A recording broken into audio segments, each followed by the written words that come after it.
And we're starting off with creating a new view of dementia, really that paradigm shift on how we look at dementia. And we have guest speakers, Yolanda, Edgar, Luke, and Jytte, which I'm sure you've seen their faces before. I think Edgar's joining us for the first time today. So if you go individually, if you'd like to say something before you jump in or whatever that looks like for you, but I'm excited to hear, we're all excited to hear what you have to share with us today. Well, I'll start. Because also, I don't know that everybody who is on right now actually knows who everybody is. So I'll introduce myself again for the umpteenth time. I'm a dementia and Alzheimer's specialist. I hold a Ph.D. in specifically in Alzheimer's caregiving and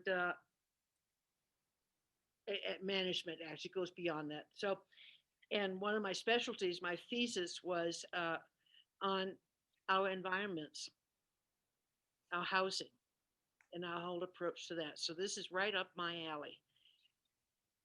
And I've been doing this since 1994. Oh, wow. Very good. I'll go next because on my screen I'm next. I'm not sure if everyone has the same order. My name is Luke Knochtrub. I'm the president and one of the owners of Vista Living Care. Vista Living started in the mid to late 90s. We're dedicated to Alzheimer's and dementia, so I always like to think that we were kind of early phases of what we know as memory care today. We have 2 facilities in Santa Fe and 1 in Las Cruces. They're very small, not very small, but we have 24 elders at Sierra Vista and 14 elders at Hermosa and 24 elders in Las Cruces. And so we're solely dedicated to Alzheimer's and dementia. It's our specialty. It's what we do. It's what we know, and it's what we're passionate about. So I've been involved. My father started it in the late 90s, mid 90s. It's like 96 or something. We actually used to own what is now Kingston in Santa Fe. That's how we started. And he quickly realized that's not what he wanted to do and sold that to Kingston and purchased what is now Sierra Vista today. And so we stuck with the small model. And I got involved, was exposed to it obviously in the late 90s, but got intimately involved in 05, 04, 05, and have been running it since about 07. And I just love it. I love the people. I've met so many wonderful people from staff to elders and families, just unbelievable memories that I just enjoy. I've done a lot of different businesses, and I'm happy to say about 2 years ago, I decided to dedicate all my energy to this, and it's the best decision of my life. So glad to be here. Ladies first, go ahead. Oh, Yola, you're muted. That means you need to go, Edgar. No, I'm just kidding. Go ahead, Yoli. I'd just like to start with, in 2016, I went back to school. I graduated with my master's. And the one thing that really struck to me was the social science, because I got to know about the whole world and found out how connected we were. And now with this pandemic, it's even more so awareness that we all share the same disease or the same virus. And it just really struck me that when they say, well, it's okay, they're from out of the country, they're not in our country, we need to take care of our own. We are all connected, and we all need to help each other. Dr. Bill Thomas came to visit our facility in 2016, and not to brag, I don't want to brag, but there was in the Los Alamos Monitor, he quoted, "This is much better than everybody else," Thomas said while touring Sierra Vista. "They aren't just like a little better, they are way better.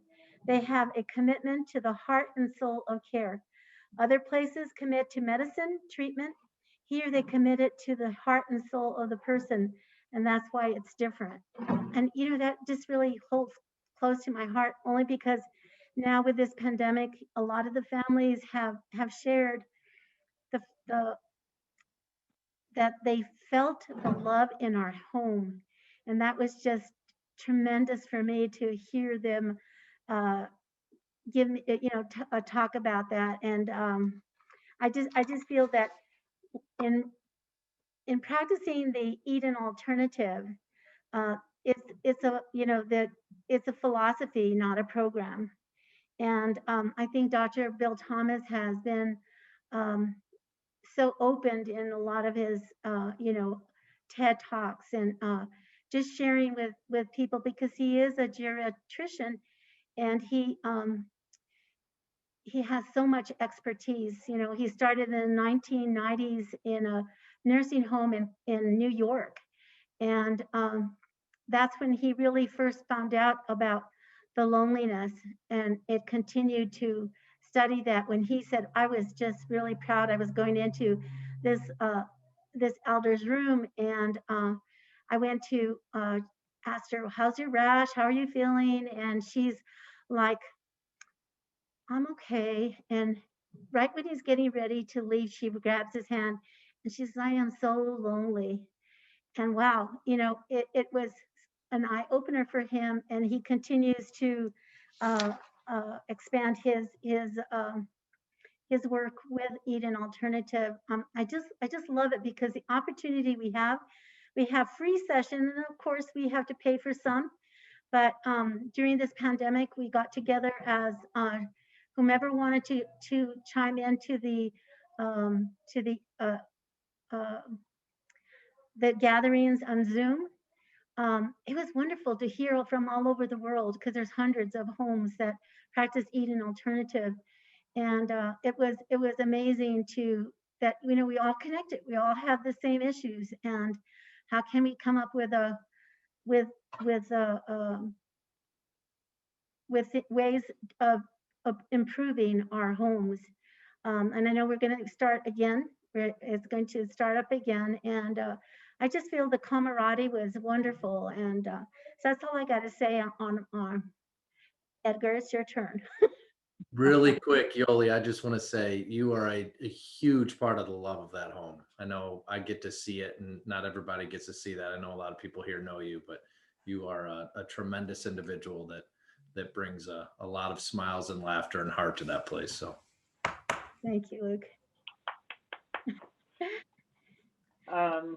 So my name's Edgar Ortiz. I'm with Montessori here in Santa Fe. We are an independent living, assisted living, and now we will be providing memory care services as well. And so my background was in dining services, restaurants. Basically, I fell into this industry by accident, and just fell in love with it from the get-go. So I have about 10 to 15 years experience in the restaurants.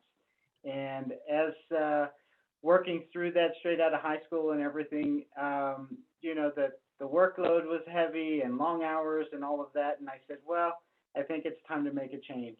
And so my first experience in senior care, I was running away from the 80-hour work weeks and decided to get into something that's 24/7, 365. So, but love every minute of it, and the experiences, the relationships, the opportunities, all the different stories, and the different personalities that we get to meet on a daily basis. I wouldn't trade that for the world. And so now here in Santa Fe, I've been here for about 5 or 6 years, and absolutely have loved this entire process. So it's great to meet everybody. well said. You didn't venture far from the 80 hours. That's pretty fun. No, it's in my blood.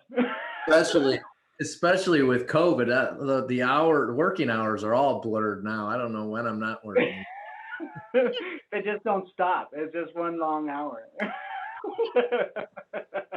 You must not have gotten a 36-hour watch.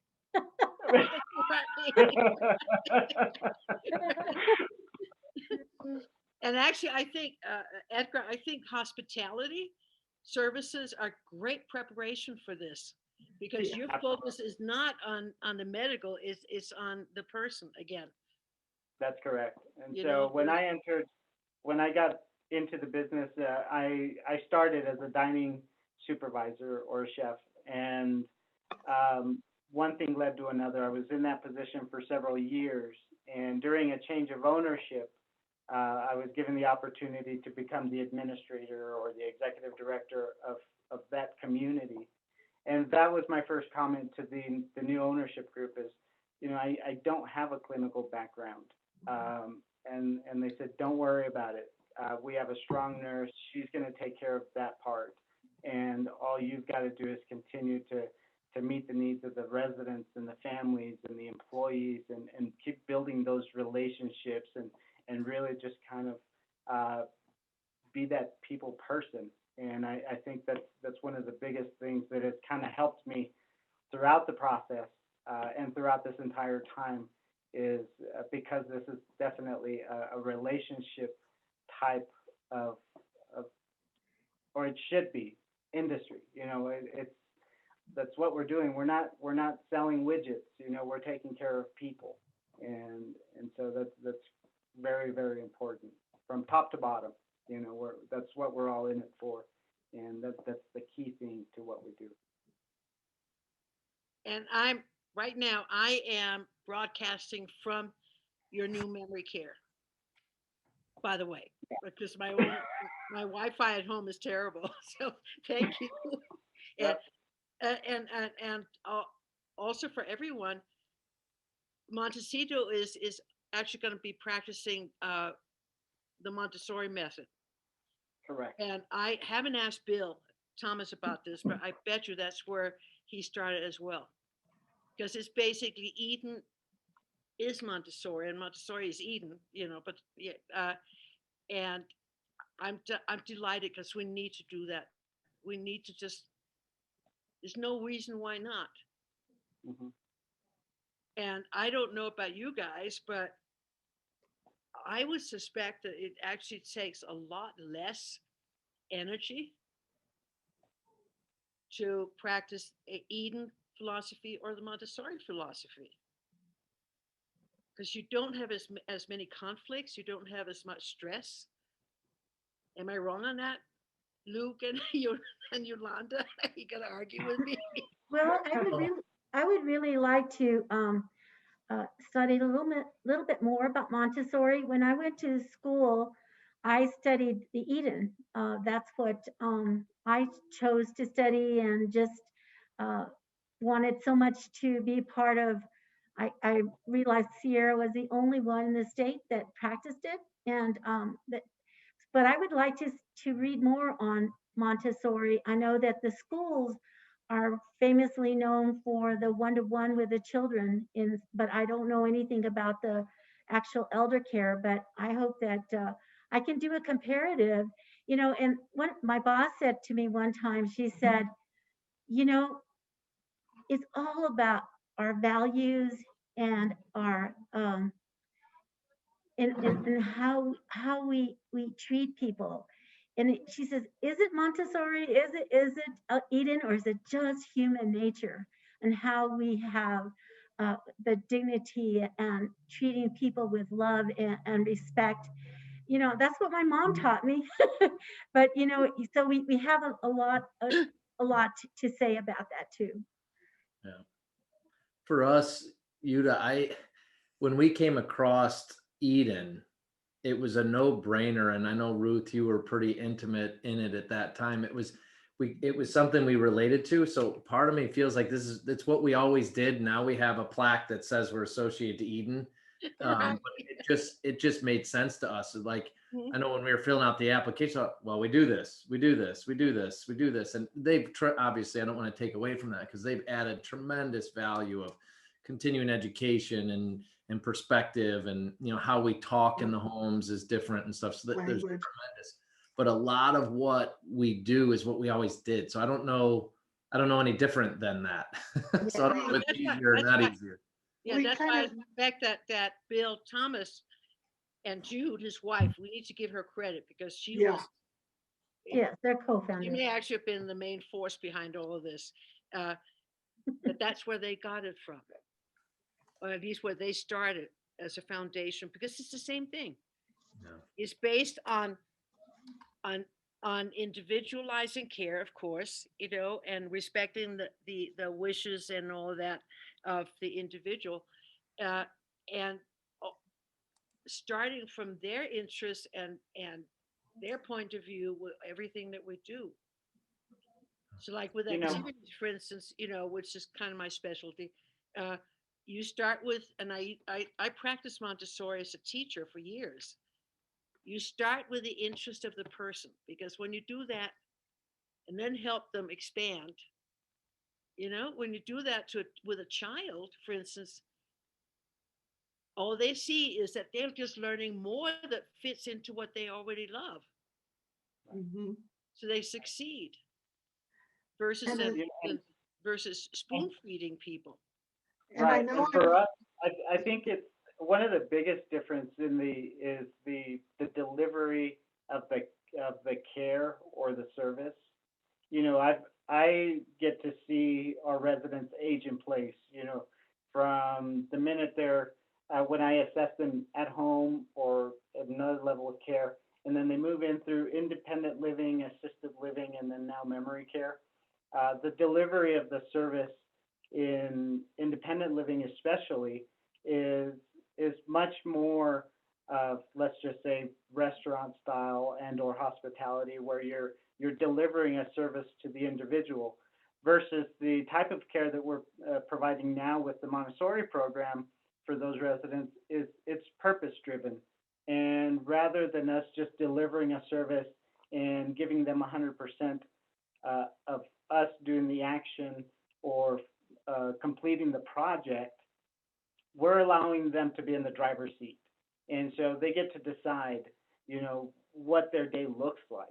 And depending on where they are, they get to decide, or they're able to partake in the activity, not just the activity, but the task itself, to the degree that they're able to, whether that's them being able to participate at 20% or at 80%.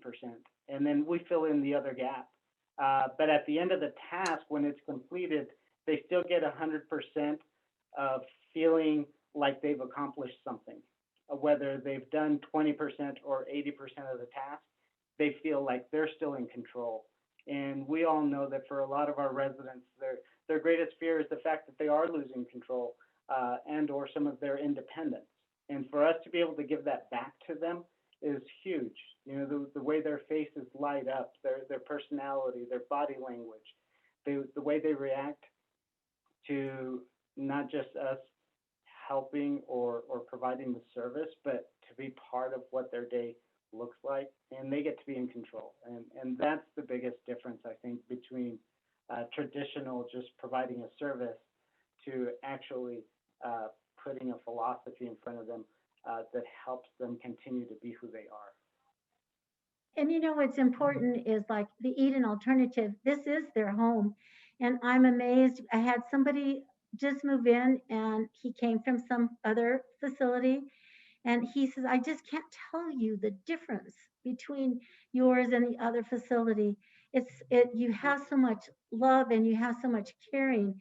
And when I hear our families tell me that, it's like, this is a really impact. And I don't want to say Montessori isn't the same, or if there's similarities, it's got to be, about person centered. And we want to give our families, our elders, and our care partners all of the empowerment. And we had a couple of families that took the Eden alternative and became associates. And they said, wow, Yolanda, it was like we felt that. We knew you were practicing it. And I said, wow. And that's like a 10-week course. And again, they affirm that we are on the right track and we've chosen. And it's like, you have religions, right? And we all worship probably the same God, but we differently. We worship them differently. And I kind of like to correlate that with the different methods, because whatever works on your facility, I think it's great. But we're all different. So we're going to have different lenses, and we're going to see things differently. That's so funny, Yolanda. I was thinking religion when you said that. Right when you said that, I was thinking it's kind of like religions. There's so many good pieces to all religions, and it's Montessori or greenhouse or Eden. I think the point is that there's something else with meaning behind it that you assimilate to, and Eden has worked for us, and I fully intend it. It's not like we're pigeonholed into just Eden. You know, you can do other things and grab pieces that you like and design some of your own things that work. So, but that was funny when you said that. I thought the same thing. It's kind of like religions. And you knew I couldn't resist, so I have to say this. Jude Thomas uses an expression that I think embodies everything you guys are saying, an accomplishment, relationship, and it's human sanctuary. That we are not just us for elders and families, but them for us as well. Sanctuaries. Yes. Absolutely. And Yoli, you also, one of the elders' husbands calls Yoli kiddo, so we started calling her kiddo. You touched on something that earlier in the week when Edgar and I and Rachel and Ken were in a session that we were talking about what to look for and questions to ask, which I want to make a list of different questions that we didn't necessarily get to. But I feel, and I just working a little bit with Edgar and Rachel, you should feel the home if you're looking at placing a loved one. When you go in, you should feel it, because I know for me, when I walk into someone's home, it should feel home. And so that comes from the people, and it comes from, I think, more than just the actual facilities. But I think that is one of the things that I would recommend when you're going through. You should kind of know it. You should feel it when you walk in. Oh, this is the one. This is where it works, because it's a feeling. So. Or touching on, I'll just interject because you're making me think, Luke, of the conversation we had the other day. Or if it's, care that you're receiving in your home, you should feel, that you're being supported in the home that you've created, that you want to stay in, by the caregivers and the agency and the providers that are coming into your home. If you don't feel that, then tell them to get out of your house and find someone else. Have you ever had that, Ken? Oh, that they've told us to get out? Yeah. Seriously. Not Ken. Well, we are talking about dementia. I know. So sometimes that is what you're met with. But you have to be creative about helping them to see the love behind the care that you're there to provide. And so, for the reason that I was citing before, I don't believe we've been told to get out. No, actually, I'm sure you haven't. I've had elders tell me to get out of my house. You get out of my house. Right. So what do you do, by the way? She needs a caregiver desperately. We know that, right? Because she can't handle things on her own. Ken sends a wonderful person to help her. And all she does is curse and scream and throw stuff and keeps yelling, "Get out of my house," right? So what does your person do? Except she leaves. She says, okay, whatever she wants to say, right? And she leaves, waits about a minute, knocks on the door, and starts all over again. Says, "Hi, I'm so glad to meet you. My name is such and such, and I think we're going to have a great time. I've heard all kinds of wonderful things about you," even if she never heard of anything, So I thought I'd throw that one in there. It usually works. Well, I think that it doesn't always work, but it usually works. What you said, Jytte, makes me think about, what each of you have been saying so far has really had me thinking a lot about the the philosophy that goes into the care that we provide, you know, whether we have a name for it or not, like Luke was saying, you guys were basically doing it before you called it Eden, right? I Yes, think we that were. you know, the ability to provide care under the umbrella of a philosophy like that and do it well, it requires a lot of growth for the individual person that's doing it. Like the team and the people working for the organization need to do a lot of introspection to fit within a philosophy like that. I mean, in a sense, like the philosophy itself, you know, it weeds out people that aren't able to do that. And it becomes a place that feels like home for people that are really interested in growing as people and becoming the type of people that you know, can work with a person that's living with dementia and not be so insistent upon, you know, having things their way. It has a lot to do with culture. You know, it's like when I first started with Sierra, it was really hard for me to say a little white lie. It was so hard for me to redirect because I wasn't brought up that way. I wasn't supposed to be lying. But you know, with a disease, you found out that it's you're giving them that honor, that respect, and saying, they said, I want to go home. And I said, you know what? I'm going to get off at 5 o'clock and I'll take you. Oh, thank you. Thank you so much. And that's all it takes. You know, next 5 minutes they've forgotten. But you know, to be able to give them what they need, and that love and respect is so important, to be able to care for them. You know, and we're talking about providing this kind of care in our communities. But thinking about in my own personal life, like this last 2 years, I think Alzheimer's has hit close to home with my grandmother. And I get to see how my aunts and uncles engage and go through this whole process. And so helping them understand, you know, this person-centered care in the home is sometimes very difficult. It almost comes like second nature to us, because we're providing the care. This is our industry. This is what we do on a day-to-day basis. But when somebody at home is hit with this for the very first time, and like you said, having to understand that that little white lie is okay, and or that the other person's reality may not be our reality, and trying to mesh all of this together along with the difficulties of being a 24-hour caregiver for someone you love, and all the different dynamics and everything else, is really, can easily become overwhelming.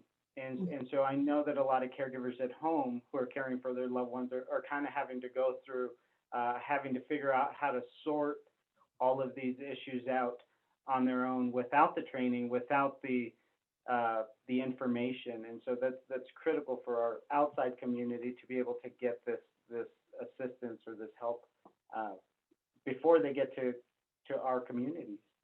Yeah. I think the big difference too is we get to go home. The caregiver at home doesn't. They live with it and they wake up with it, and it's right there when they're getting out of the shower every day, and you get up and you do it over again the next day. That's different. Absolutely.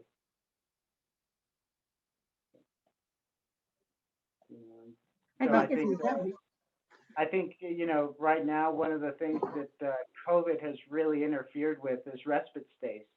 And, you know, that's a huge piece that those families need. And it's almost eliminated it, you know, because of our inability to be able to just kind of make that work. And so that's one of the things that I think all of us are trying to figure out, is how we can still provide that resource to everyone who needs it. Yeah. So did we lose Jytte? Oh, she's there. So we're supposed to be brainstorming ideas for changes in long term, given COVID and I guess the future.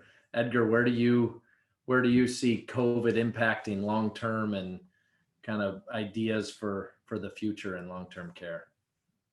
You know, I think we continue to wait for things to get back to normal, and I don't think we're ever going to get back to 100% normal.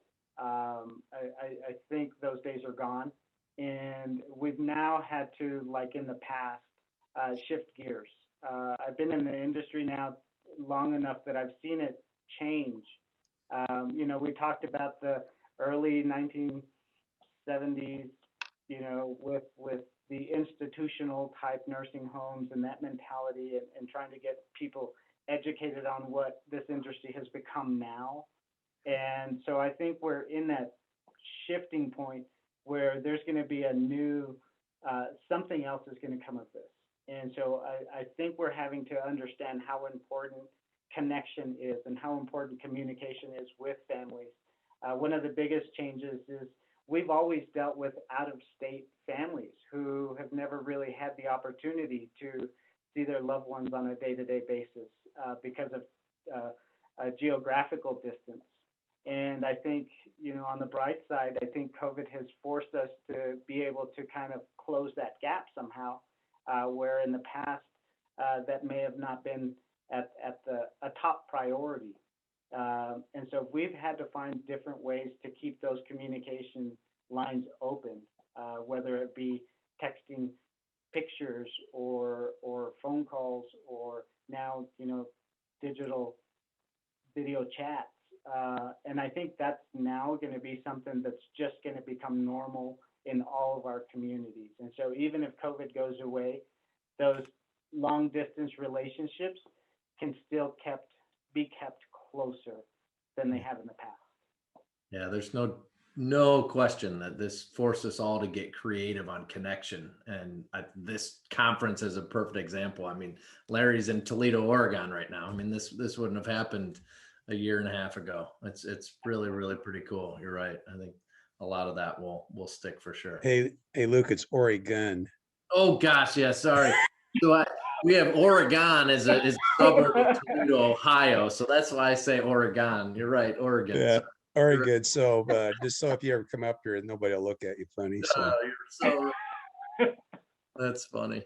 You know, also, my observation, or our observation, is this COVID has made such an impact on those elders that survived, that are here with us today, that their medication changed. We even have an elder that started talking. So what did this virus do to cause these changes? That's going to be interesting to find out if research is going to be made on that. Yeah. I think for us too, the impact it had, and just all three of our homes ended up getting it. We kept it out for 9 months, but December it hit, and it was really hard. But you know, we went into this, I think, with the strongest team we've ever had, and it just made us stronger. I mean, the amount of tears and hugs and virtual hugs and support that we saw amongst the team, top to bottom, was amazing. And so I think that families felt that, elders felt that, and it's I think as an industry, we have something that we all kind of went through and can share that perhaps other people won't understand, having gone through this. I know we've talked a lot about it, and I've never been to war, but it sure felt like war for a good 6 weeks. And it brought a lot of us a lot closer than we already were, which I didn't know was really possible, but it was another little silver lining within our little company. That will continue. Yeah. The benefits of COVID actually has been, number one, that our first real issues with it here in the US was in Seattle nursing homes. And it's been so prevalent in nursing homes that people are really starting to pay attention outside of our communities. And I online and in social media, I see a lot more discussion about nursing homes, period, than I ever had before. And so I'm hoping that we won't stop talking about what we do, how we care for elders. And I think that it's been both positive and negative. It's brought everything into the light. And so I think for those caregivers and nurses and everybody else, they're finally getting the recognition that they for so long have deserved, because of their efforts and all the hard work that goes into it, and a lot of times that goes unrecognized. And so, it has, but it also has brought out some flaws. But that's in every industry, and I think it's great that we can all work towards just making it better. And as a group, I think we can definitely do that. And our community here, just in Santa Fe, just the togetherness and the support between communities and the networking within itself and within each other, has always been great. But this, like Luke was saying, this has just demonstrated how strong those relationships are, even though we're, not under the same business umbrella, but we're all working together towards the same end. Cool. Yeah, for sure. Do you want to talk about some great ideas of where we could go in the future? Sure. I love vision. Okay. It's going to take me a minute. Let me pull it up on my own desktop first, and then I will do a screen share, okay?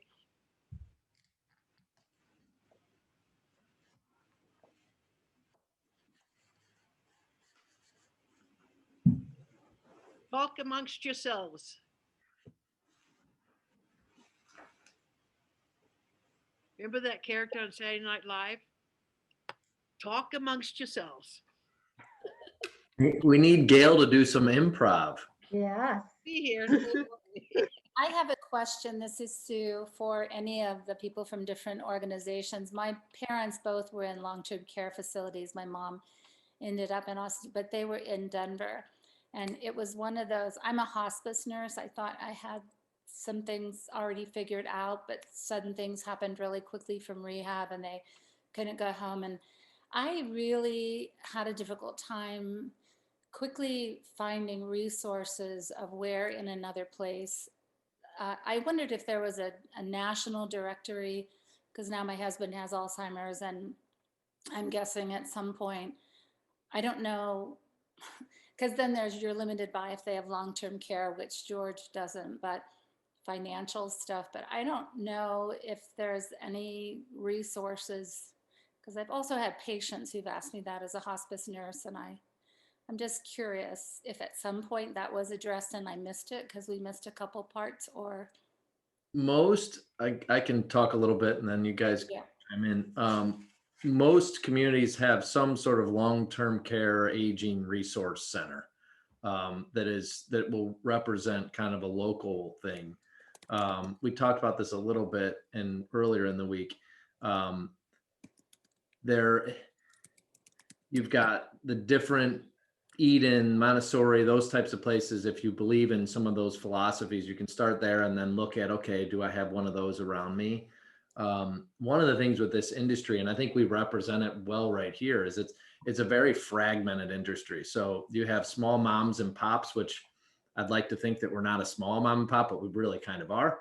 And then you have huge organizations and everything in between. And so it's hard to have, I think, like a national database that kind of shows all of that, but internet and the local resource center, and then researching some of these, the Greenhouse, Montessori, Eden, Pioneer Network, some of those organizations that people and organizations join will kind of help pinpoint some of these very focused, people-centered type of organizations is my thought. Check the links that came with your mail this morning. Okay. Okay. Thank you.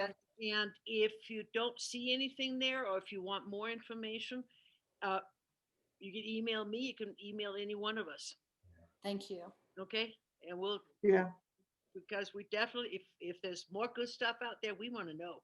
Yeah, and Sue, I don't know of anything along those lines. I think it would be incredibly, it'd be amazing if someone or an organization were to undertake creating something like that nationally.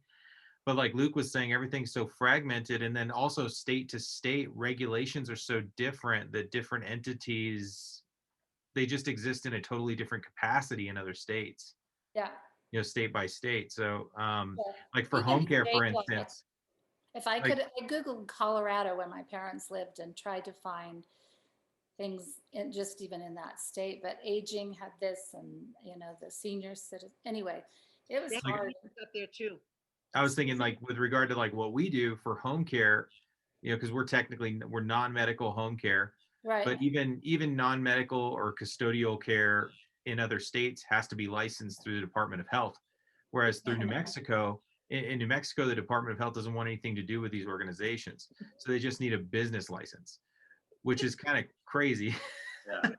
Like if you're not like, we Home Instead, with this type of home care, they're kind of the pioneers. Like they're the ones that started it, 25, close to 30 years ago. But in New Mexico, pretty much anybody with a business license can start a business like this.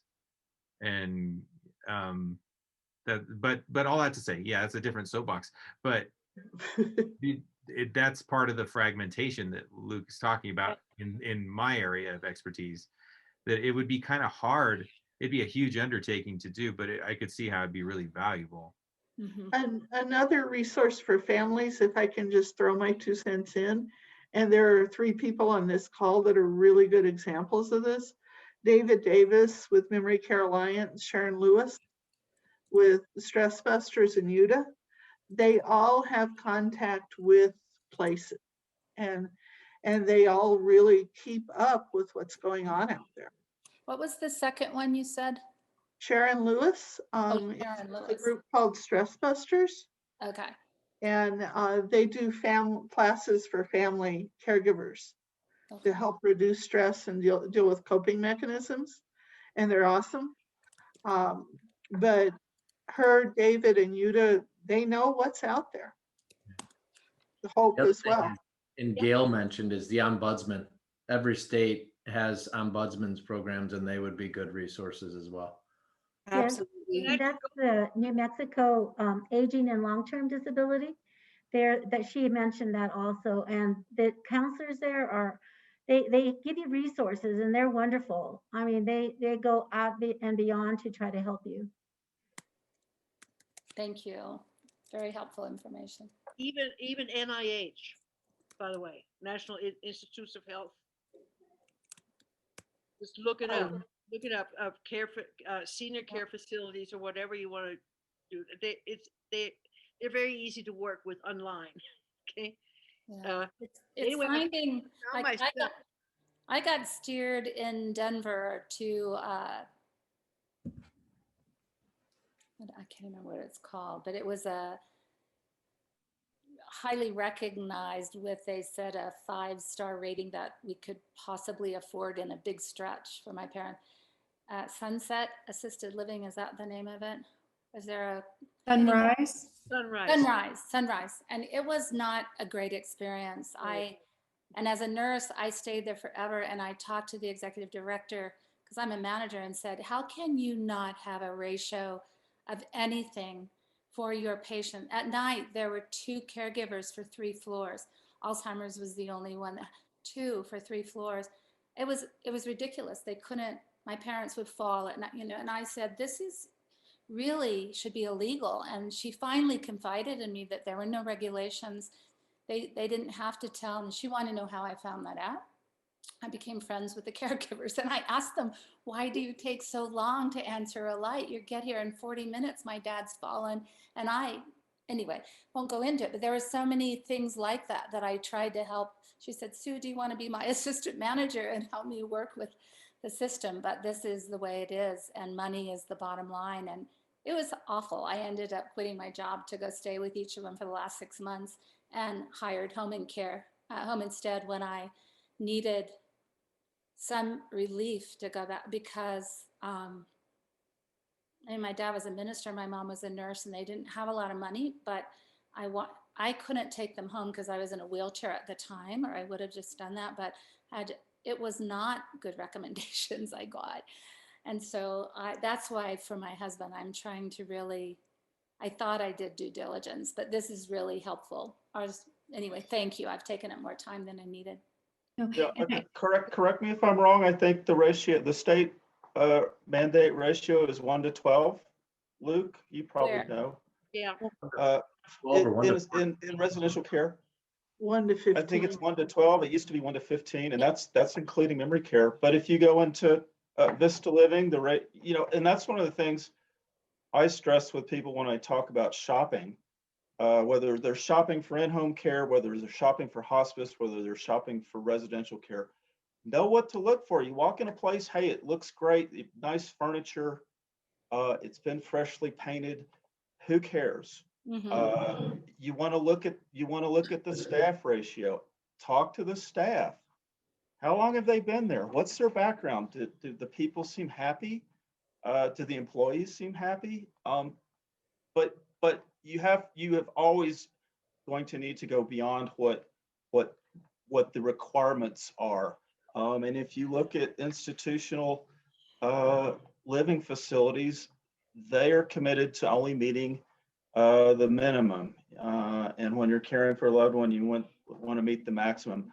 I was talking to a family not too long ago. They're at Sierra Vista now. They were in another facility, and they asked me what I thought, and I said, I wouldn't let them take care of a house plant. I'm not going to say who it was, but you have got to do your homework and not believe what the brochure says. So that's my 2 cents for the day. Thank you so much, David, for sharing. I did want to add too that Nicolette put a great resource at the Hummingbird Memory Cafe has a guide that provides state, national, and international resources for addressing various needs. Okay, thank you. Okay, you want to see what we're going to do next? Let's do it. Can I say one, you two, can I say one thing? Yep. I don't Go know ahead. what happened to me. One of the things that I do when I go into nursing facilities, whatever you want to call them, I go to the kitchen and I look at the kitchen and I look at the kitchen staff.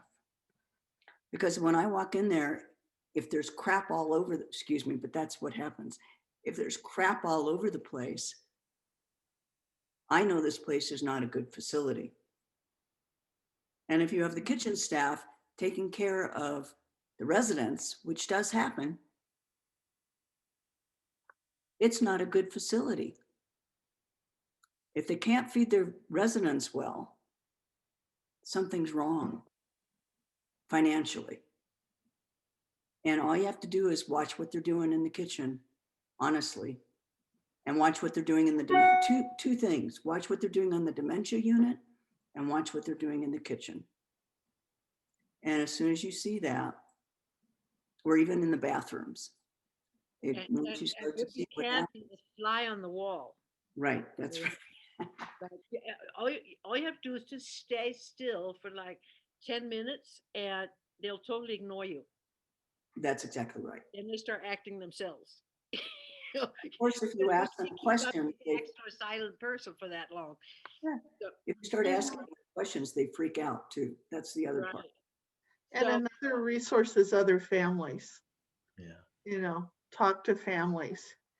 Hey, you know, what's going on? You know, what do you think? That's hard. It's harder. If you walk into a larger facility, they're not just going to give you the phone numbers for family members, and that would be unfair to ask them anyway. Yeah. You know, I mean, we would. Just to chime in though, there. I was gonna say we do that, but like, I mean, of course we ask their permission, but we do that. Yeah, yeah. And every community by state and federal regulations has to have a family survey binder with their survey results. And that will give you a clear indication of all these key areas that you're looking at. And they'll be pretty transparent. I've reviewed a couple of within my own organization recently. I'm like, whoa, we've got a long journey ahead of us. So, yeah. Hope, can I share the screen?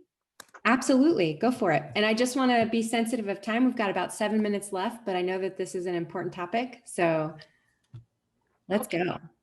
I was born and raised in Denmark, and of course, you know, based on that, I'm spoiled rotten because we had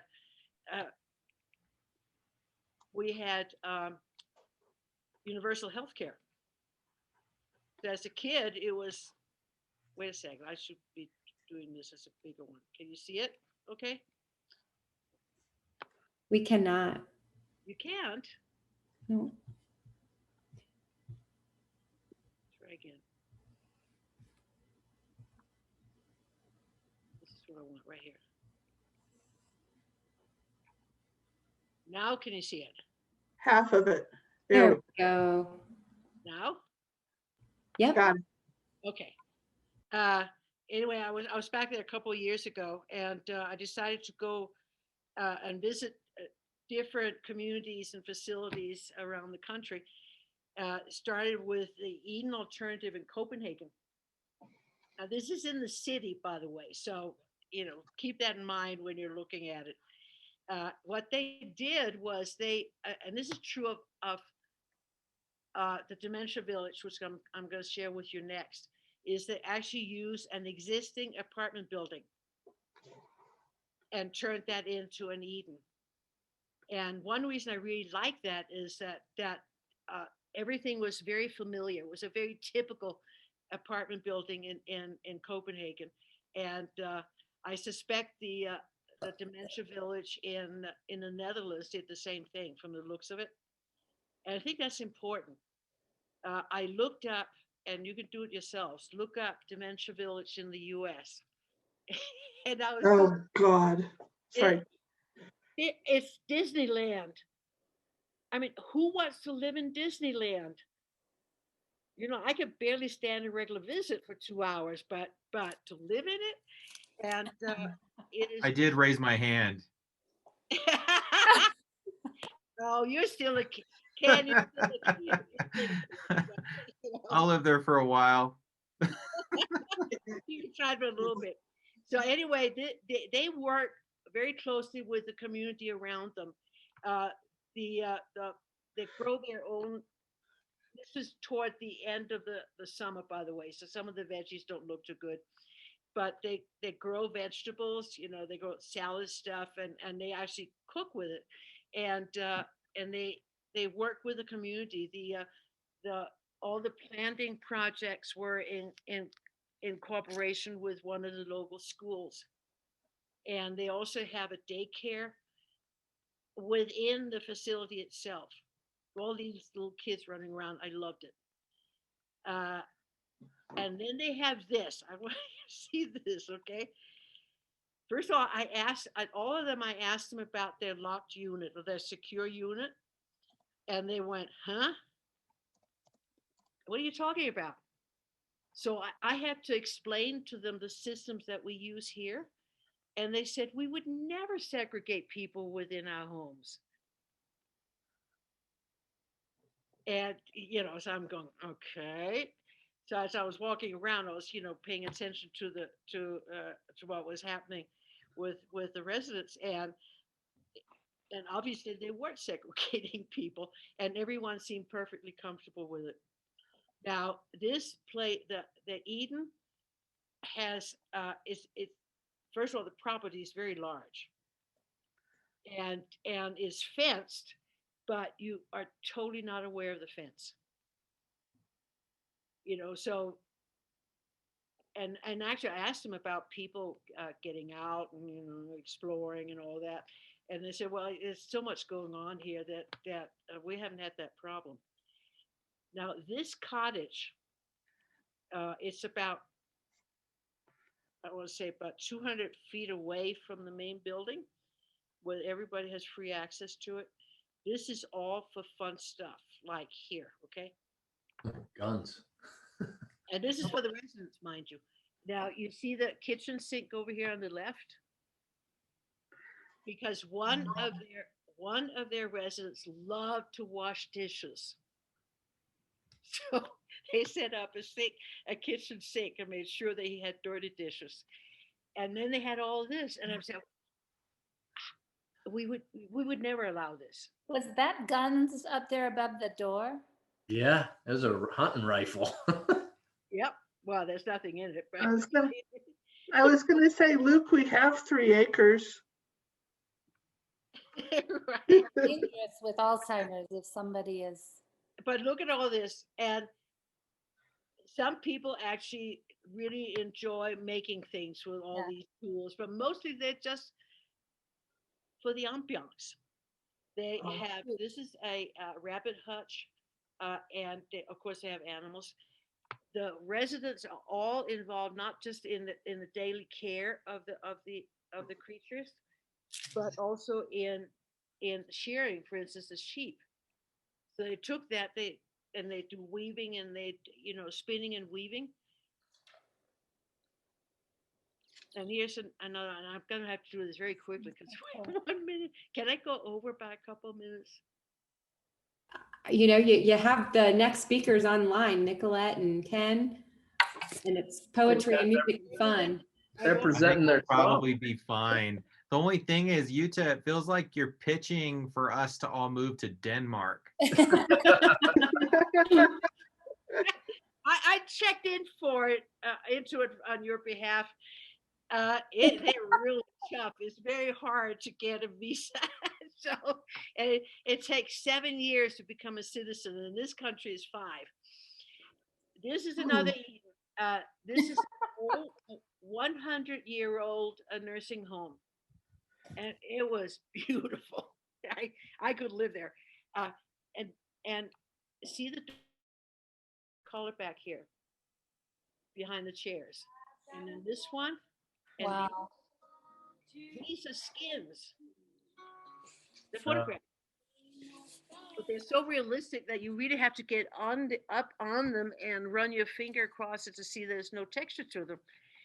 So all the apartments have, and the residents pick their own designs for their doors. And they're very individualized. This is the kind of lunch they serve people. This is the most fabulous food, I tell you. Look at that. Yeah. And this is typical, by the way. This is all right, I'm going to say it again, Jytte. I think that you are going to have Rachel's job for this community soon.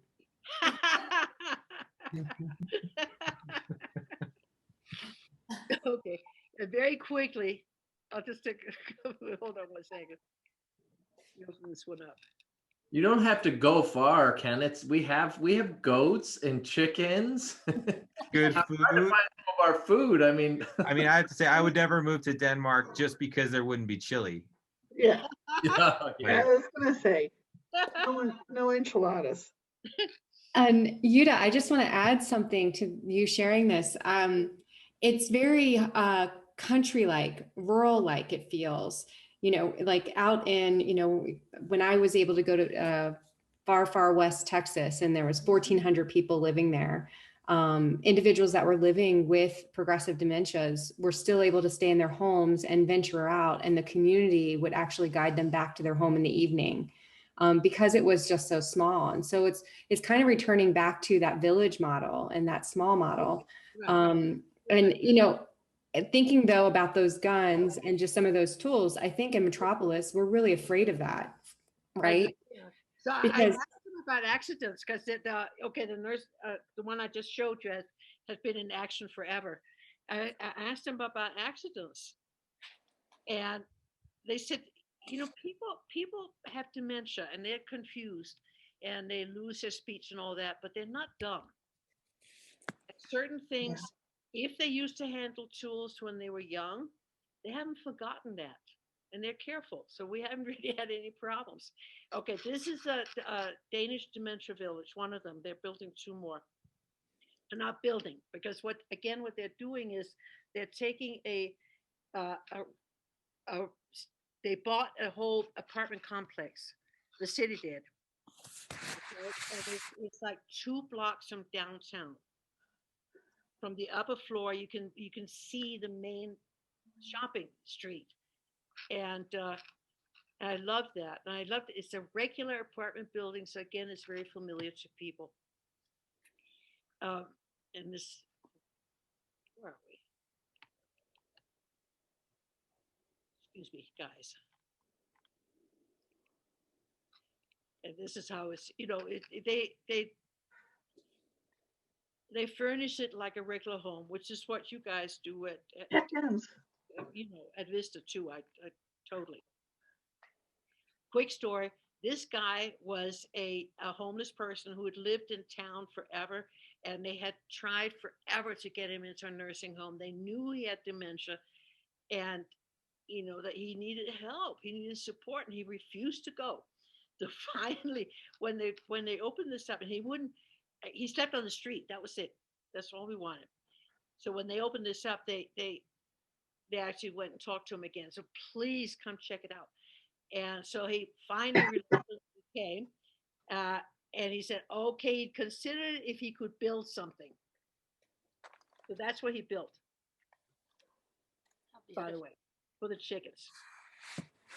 And this is right up, you can't see his apartment. The apartment is right behind it, but it's right by his apartment, so you can look out the door and look at his chickens. Oh. And he said, because it's a dementia village, they have international visitors all the time. And they had this group from Japan checking it out. And the director said she had gotten a permission from him to use his apartment as a model apartment to show people. And she walks this Japanese group into his apartment, and two of the chickens are sleeping on his bed. And so what they did also here and then they built this is another one of the residents who helped build this little shed for all their tools for the gardening. Oh, nice. Yeah, and they're expanding it. So bottom line is, like, I was just thrilled. I could have moved into any one of those places. Wow. That says something, and especially with those lunches. Hey, Jytte, what about the cost for something like that? Is it any higher? It's free. Oh, because it's universal. Right, but I mean, Universal healthcare. I'm thinking in the United States. I'm not planning on moving to Denmark, so. I think so many of our facilities spend so much money on stuff that has very little to do with the comfort of their residents. I mean, all the outdoor trappings, the frontage, the repainting the front door and all that, which has nothing to do with the residents and their happiness. And I think we just look. I mean, you guys do it, so I'm preaching to the choir. Well, and then just to play devil's advocate a little bit, Yeah. I think that, in a culture like ours, sure, we might not have our values in order, but when someone has dementia, if that's the type of environment they're accustomed to living in, it does matter. Yeah. Oh yeah. So that's where, I mean, the other day when we were chatting about the different options for long-term care options, with the conversation we were having with Edgar, Rachel, and Luke, and myself, we're talking about how, for some people, the larger community, is going to feel more like home to them because of the environment and the social circles that they're used to existing within. And then for some people, having a small, intimate home is going to be the obvious fit for them, And then what you're showing us looks like Denmark. Actually, it does. I'm going to raise my hand here because it doesn't look like Denmark. I'm sorry. Oh, it doesn't. Okay, then I'm wrong. But maybe that's all of Denmark that I've ever seen. It kind of looks like parts of Santa Fe without the remodeling complete. I mean, bluntly, I've lived in those buildings. I've worked in those buildings before. Except for all the houses should be brown, right? Right. And square. Actually, but all those places are typical of Denmark, just you Yep. know. That's how people really live. You know, it's not Hans Christian Andersen. Yeah. Well, I want to bring it back around to something that Yolanda said earlier, and really, Ken, you honed in on this, was that cultural component. Mhm. Like what is the culture in which you were raised in, and where do you feel your safety and your safety and environment? And that's a hard thing to do as we progress, you know, as an individual progresses with dementia, when you're looking at the environmental factors that might also play into that progression. So like maybe the noise or the lighting and some of those things that go hand in hand with maybe growing up in the city, but now are no longer the best fit for them because of the condition that they're living with. So it really leaves space for us to be truly creative with the culture of the individual and their needs and what we can become. You know, the future of environment I see is great, with especially with these minds at the table. But And absolutely, and that should be one component. Hope. Yeah. You know, I did visit I don't have any pictures of it because it didn't feel comfortable to shooting pictures. I visited a regular so-called nursing home, but it was actually several floors of a regular apartment building in downtown Copenhagen. And actually, I went to visit it with a friend because her mom was living there, and the friend told me that they had looked all over, including at lovely places I would have been wanted to live in, you know, with lots of trees and things. Well, this woman had been raised in the city, so for her it was totally perfect. it's like trying to put a definition like every place should have a private room and a private bath. There are elders out there who have never slept in a bedroom alone in their lives. Right. Actually, let me tell you, there is no facility in Denmark that does not have private rooms. Yeah, and I'm gonna, that's my devil's advocate piece for the day, is I think that's a cultural and class assumption. And I think we need to challenge it. Well, it goes back to that diversity, equity, and inclusion, and really that relationship building and getting to know one another. Because when it boils down, we each have our own path, our own journey in the way that we live life. And so the beauty of the roles that we play in community is really diving in and getting to know that person and finding the best fit possible. And if that best fit doesn't exist, then we advocate for it. Or we create it. Yeah, or we create it, for sure. And I think you're right, Ruth. There should be different options. Yes. Yeah. Like, Yeah. I don't know if you guys doing that, Edgar, here, you know, if you have, do you have like double occupancy at all? So our apartments are large enough to be able to do double occupancy, but at this point, we've set it up as private apartments. Okay. Because we do understand that at some point, you know, at some point we may have a couple who wants to move in and still stay together, where only one of the two has the dementia needs. And so we want them to still be able to stay together and provide them that opportunity. Great. Wow. What a beautiful discussion.